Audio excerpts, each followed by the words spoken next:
ഇന്നലെ പുറത്ത് പോയപ്പോഴത്തേക്ക് ഒരാൾക്ക് പെട്ടെന്നൊരാഗ്രഹം പൈനാപ്പിൾ ജ്യൂസ് കഴിക്കണം, അല്ലെങ്കിൽ പൈനാപ്പിൾ കഴിക്കണം. അങ്ങനെ എന്തായാലും നമ്മൾ ഇന്നലെ തന്നെ മേടിച്ചുകൊണ്ട് വന്നു. ഇന്ന് രാവിലെ ശരത്ത് അതിനെ ജ്യൂസാക്കി കൊടുത്തപ്പോഴാണ് മിസ്റ്റർ സാരംഗ് പറയുന്നത് പുള്ളിക്ക് ഇഷ്ടമായില്ല, അതിന് പുളിയുണ്ടെന്നൊക്കെ പറഞ്ഞ് പുള്ളി കഴിച്ചില്ല കേട്ടോ.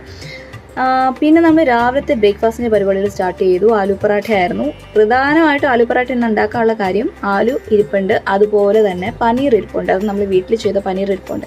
അപ്പോൾ അതെല്ലാം കൂടെ ചേർത്ത് മിക്സ് ചെയ്തിട്ട് നന്നായിട്ടൊരു ആലു പൊറാട്ട അങ്ങ് ചെയ്തെടുക്കാമെന്ന് വിചാരിച്ചു. അങ്ങനെ ഞാനും ശരത്തും സായിയും കൂടെ ഒരുമിച്ച് ഒരു സാറ്റർഡേ മോർണിംഗ് ആയിട്ട് നല്ലൊരു ഫീലാണ് കേട്ടോ. നമ്മളെല്ലാവരും കൂടെ ചേർന്ന് ഇങ്ങനെ കുക്കിംഗ് ഒക്കെ ചെയ്ത് കഴിക്കുമ്പോഴത്തേക്കും ഒരു സ്പെഷ്യൽ ഫീലാണ്. അങ്ങനെ എന്തായാലും ആലു പൊറോട്ടയൊക്കെ സെറ്റായി. കുറച്ച് വെള്ളം കൂടിയിട്ടുണ്ടായിരുന്നു, അപ്പോൾ കുറച്ചിങ്ങനെ പുറത്തേക്ക് വരുന്ന പോലെയൊക്കെ ഉണ്ടായിരുന്നു. പിന്നെ ഒരു നമ്മളങ്ങ് ചെയ്തെടുത്തു. ടേസ്റ്റ് വൈസ് അടിപൊളിയായിരുന്നു കേട്ടോ. അപ്പം നമുക്ക് ഏതൊക്കെ രീതിയിൽ വേണമെങ്കിലും ഡിപ്പ് എന്ത് വേണമെങ്കിലും ട്രൈ ചെയ്യാം. അച്ചാർ വേണമെങ്കിൽ അത്, തൈര് വേണമെങ്കിൽ അത്, അല്ലെങ്കിൽ ചാട്ട് മസാല. ശരത്ത് ഇവിടെ ചാട്ട് മസാല യൂസ് ചെയ്തു. ഞാൻ തൈരും ചാട്ട് മസാലയും കൂടെ മിക്സ് ചെയ്ത് കഴിച്ചു. എന്തായാലും